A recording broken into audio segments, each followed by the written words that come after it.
Hey everyone, and welcome to Champion Helmet's Motorcycle Glove Guide.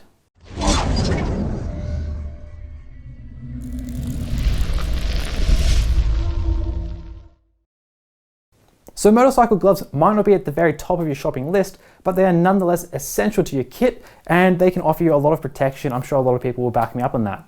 The problem though is that there's a lot of different gloves out there for different styles, purposes and whatever. So it's hard to kind of break through and figure out exactly what you want, especially if you're just starting out or you've got a new bike, new style, whatever. So what we've done at Champion Helmets is go through all the gloves and kind of just group them into three broad categories. So first off, we have here sports and racing gloves. Then we have touring adventure gloves, and the final category is going to be urban cruising gloves. So I'm also going to talk about the differences between short versus long cuffs and also textile versus leather for the materials. So guides like this will help you out, but you probably will have some unanswered questions. And to get those answers, you should drop by the live store every Wednesday on Facebook and YouTube. There you can talk to me about your questions, plus you can get the biggest discounts on the gear that we're showing. So to learn more, go to championhelmets.com/livestore.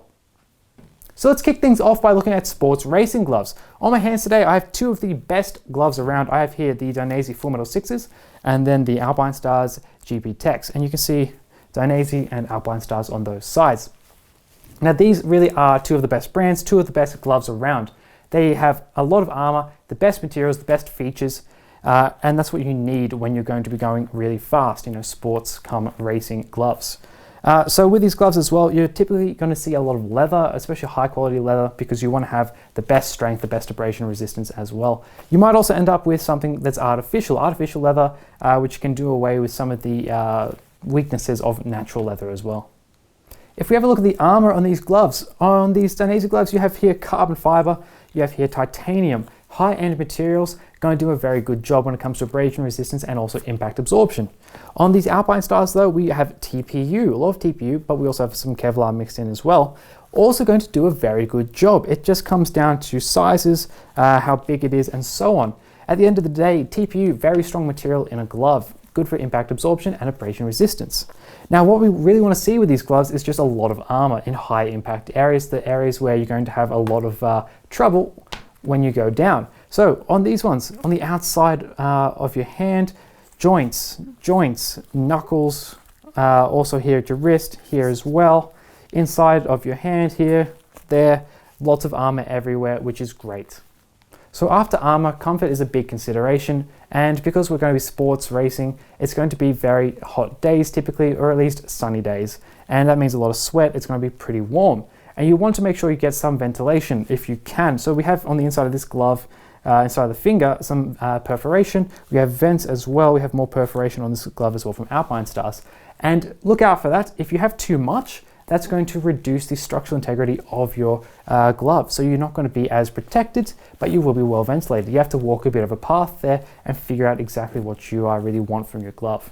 Now something else to consider is going to be dexterity. Obviously we can all just have a fully armored hand or whatever, but it's not going to be able to give you much dexterity, and you need that when you're riding. Basically you want to be able to feel your bike, you want to be able to do things with your hands, so do keep that in mind. So now onto touring gloves, and you can see I've swapped out what I'm wearing. I have here the Alpine Stars Apex Dry Stars and then the Revit Dominator Gore-Tex gloves. So these gloves are going to be typically more comfortable but less protective than those high-speed racing gloves and sports gloves, simply because there's a different emphasis here. They're going to have more comfort typically, a bit more ventilation in some cases, but also waterproofing. Weather resistance is going to be a big aspect of a lot of touring gloves, and really that's going to separate the best from the lowest end gloves. And on these ones you see a lot more textile. It's going to have leather as well.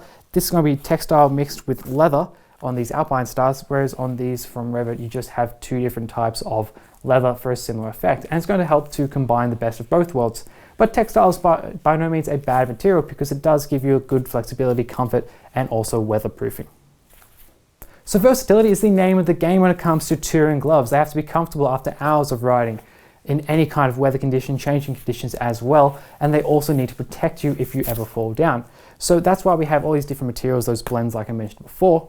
But for weatherproofing, you really want to have something that's strong. So Gore-Tex, like on these Revit gloves, is going to be great. It's going to give you very, very strong weather resistance from the outside. It's also going to allow your sweat to evaporate, which is going to keep your hand dry inside of the glove. And it's similar as well with these Alpine styles with their dry style material. Now, if you don't have any weatherproofing and it starts to turn, don't worry, because you can also pick up something like this. These are going to be over gloves. You can put them on top of your gloves and they're waterproof, and that does help out, but trust me, they are not ideal.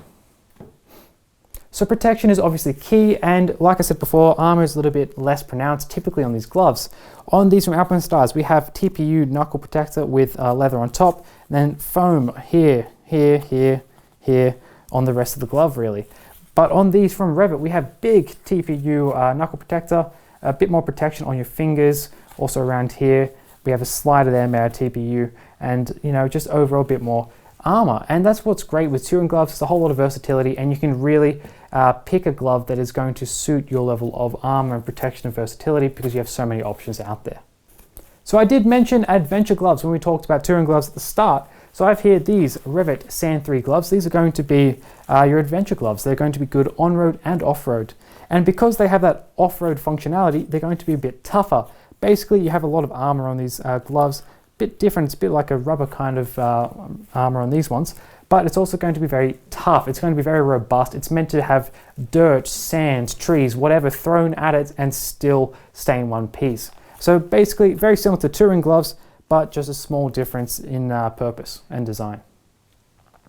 So we're pushing that slider more and more away from protection and more towards comfort with these urban and cruising gloves. I've here the Dainese Blackjacks, looking fabulous in black there, and these are Alpine Styles SMX2 Air gloves. So with these gloves, typically what we expect is to be riding in nice weather, low speeds, cruising around town, cruising around in urban settings.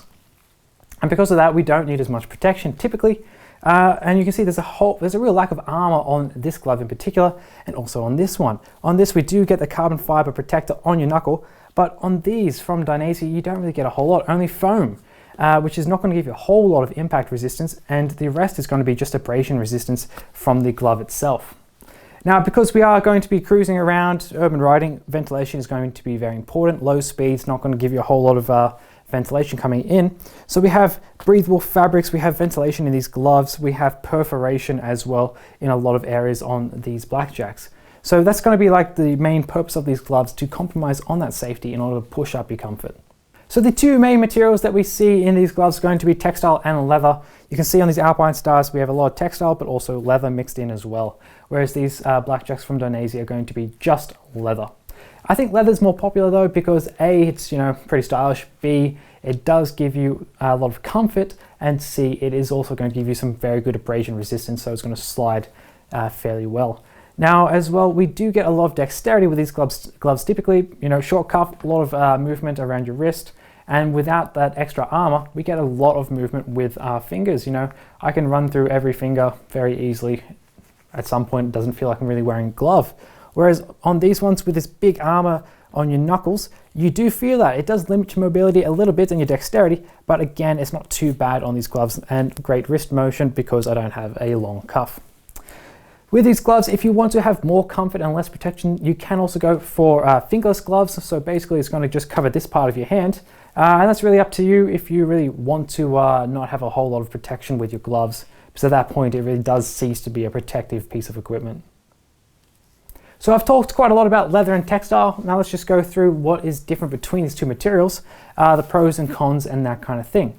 First of all, I will say that one material is not necessarily better than the other. Don't scoff at a textile glove simply because it's not leather.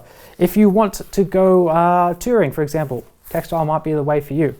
All right, so let's start off with this then, textile. Textile is going to be very versatile. You can do a lot of things with it. You can really cater it to the specific needs of the glove and the rider.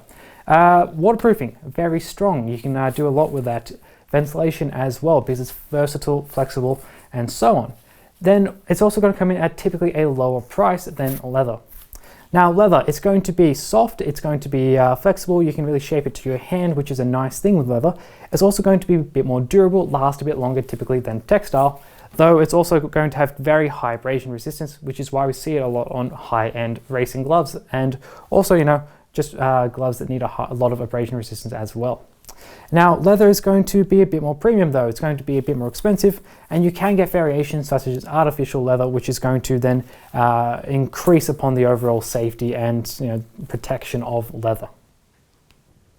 So pretty much everything we've talked about, everything we will talk about with motorcycle gear is going to be a balance between protection and comfort. And it's the same here when we look at short cuff versus long cuff. And with these two gloves, I'm going to start off with the long cuffs. You can see it's going to come well down to my forearm. It's going to give me a lot of protection in this area, a lot of wrist protection, which is going to be very nice. It's going to limit my movement a little bit. It's also going to limit my ventilation. Obviously, we're covering more area. With these gloves as well, we do have two variations. We have in and outs. This is going to be an out, meaning that the jacket is going to go inside of the glove. So the glove actually wraps around the outside of the jacket. And then we have the ins, which will go inside of the jacket, and the jacket will wrap around the glove. So small variations there. So yeah, ventilation going to be lessened, comfort going to be lessened, but you're going to have more protection. Then coming here to these are going to be short cuffs. You can see that's going to give me that's it. My wrist is protected a tiny little bit. Mobility, dexterity, very good. I can move around very freely with these gloves. Ventilation is going to be very good. Obviously, less surface area, more ventilation. And yeah, that's about it. You really have to balance if you want more protection or if you want more comfort, because really these are more comfortable with that dexterity, with that ventilation than these longer gauntlets. If you want to see more gloves, then make sure you check out championhelmets.com, because there you'll find a big range, the lowest price is guaranteed, and you can talk to us in the live chat if you have any questions. Alright guys, that's going to just about do it for our motorcycle glove guide, and I hope you've enjoyed it. And if you want to learn anything else, make sure you subscribe to us on YouTube. You get to see individual reviews, more guides, and all that kind of stuff. So thanks for watching guys. I'm Chris from Champion Helmets, and I'll see you all next time.